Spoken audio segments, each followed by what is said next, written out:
Halo semua, di video kali ini kita bakal ngebahas tentang seputar Shield M lagi ya. Jadi kemarin kita kan udah ngebahas tentang cara buat meningkatkan CV dan juga levelnya. Dan hari ini kita bakal ngebahas tentang cara farming Ruby dan juga Sapphire. Ya seperti yang kalian tahu kan, untuk Ruby sama Sapphire dalam game hari itu benar-benar kayak penting banget. Dan kemarin juga banyak banget yang nanya ke gua gimana caranya buat farming Ruby sama Sapphire guys. Nah yang pertama di sini kita bakal bahas dulu gimana caranya untuk farming Sapphire ya. Ya walaupun di sini untuk Sapphire gue itu udah sedikit banget karena tadi gue pakai buat buka tas, kemudian juga buat beli-beli berbagai macam item yang menurut gue itu penting guys. Oke, jadi yang pertama untuk mendapatkan Sapphire, kalian itu bisa menyelesaikan yang namanya ini ya, mission pass yang di bagian sini nih. Ini kan ada sleep pass. Nah dari sini kita itu bisa buat mengerjakan yang namanya misi harian. Dan kalau misalnya misi hariannya itu udah selesai, kita bakal bisa mendapatkan Sapphire 100 per harinya guys. Nah itu dia yang pertama. Kemudian yang kedua, kita itu bisa mendapatkan Sapphire dengan cara masuk ke ranking. Jadi di sini kalau kita masuk ke rank 100 besar, kita tuh bisa mendapatkan hadiah seperti ini guys. Kita masuk ke bagian sini ya. Terus juga nah ini dia dapatkan reward. Mana ya, lupa gua. Nah ini dia. Jadi kalau kita semakin tinggi ranknya, maka semakin banyak juga Sapphire yang bisa kita dapatkan. Yap, kalau rank 1 sih banyak banget ya, 2000 guys. Kalau di sini paling bawahnya ya lumayan sih, walaupun gak terlalu yang banyak-banyak banget, tapi ya lumayan guys. Dan ini setiap ranknya itu kalian bisa mendapatkan Sapphire per rank ya. Jadi bukan satu doang, tapi per ranknya. Jadi kalau misalnya kalian masuk rank 1 dari sini dan juga sini, maka kalian bisa untuk nge-claim semuanya cuy. Oke, next. Cara untuk mendapatkan Sapphire itu dengan cara mengerjakan yang namanya dungeon. Jadi kalau kita mengerjakan dungeon segel yang di bagian sini nih, kita itu bisa mendapatkan Sapphire guys. Ini dia, kalau gue nggak salah itu per harinya kita bisa dapat sekitar ratusan sih ya.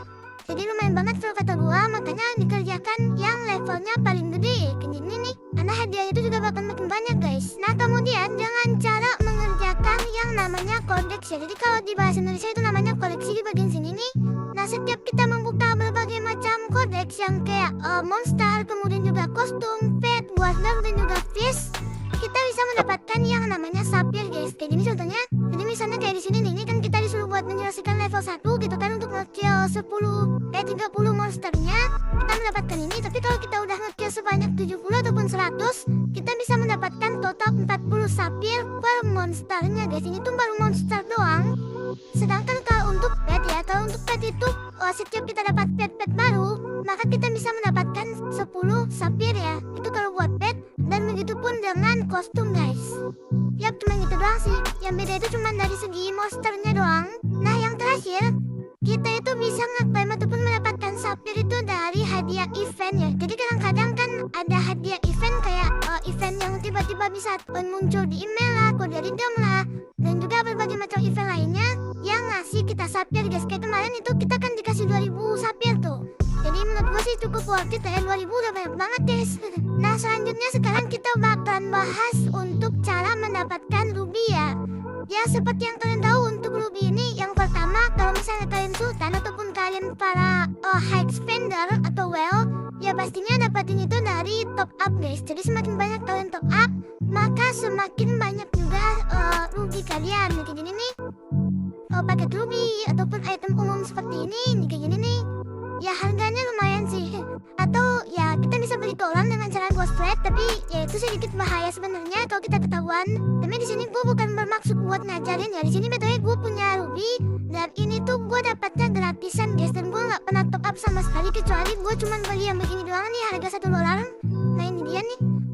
Dan selebihnya tuh gue nggak pernah beli apapun sama sekali. Nah untuk cara kedua, kita itu bisa mendapatkan Ruby dari hasil jualan dari marketplace. Nah di sini kalau kita menjual berbagai macam item seperti ini, maka kita bisa mendapatkan Ruby secara gratis guys. Nah kira-kira item apa aja yang paling laku buat dijual?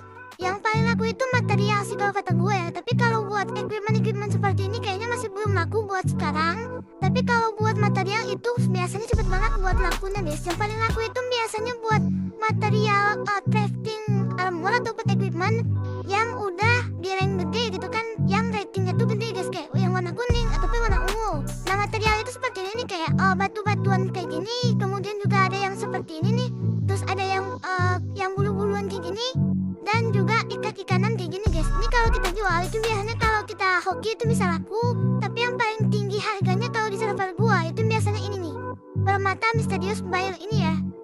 Dan yang kedua itu ini harganya mahal banget. Ini paling mahal sih, kalian lihat harga pasarnya tuh guys tuh. Harga rata-ratanya aja itu sekitar 500 ruby ya, itu per 10-nya. Sedangkan yang ini harganya itu sekitar 100-an ruby per 10-nya.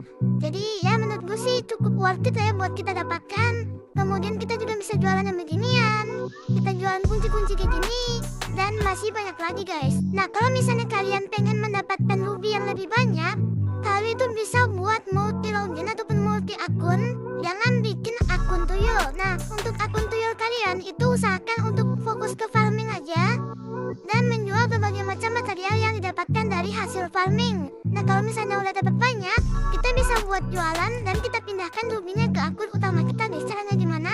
Kita tinggal taruh aja item kayak misalnya equipment atau apapun yang menurut kita itu unik guys. Jadi misalnya kayak kepala ini, kemudian gua tempa jadi pesatu ataupun pesua, terus gua taruh di market gitu kan. Dan setelah itu gua jual dari akun utama gua dan gua beli menggunakan akun tuyul gua. Nah maka nanti kan fungsinya itu untuk akun tuyul itu beli item, sedangkan akun utama itu fungsinya untuk nampung semua ruby kalian. Ya sistemnya kayak ghost trap gitu sih. Meskipun di sini tuh untuk harganya bisa di setting ya, cuman hati-hati guys. Takutnya nanti kalau misalnya ada yang mirip dengan kalian, karena di sini tuh nggak dikasih lihat untuk penjualnya itu siapa aja. Jadi kadang-kadang nanti kalian naruh harga yang sama dengan orang lain, terus kalian malah beli punya orang lain guys. Itu kelihatan rugi banget gitu kan. Oke guys, kita seperti itu aja untuk video kita kali ini, dan seperti biasa jangan lupa untuk like dan juga subscribe-nya. Sampai jumpa lagi di video berikutnya. Bye.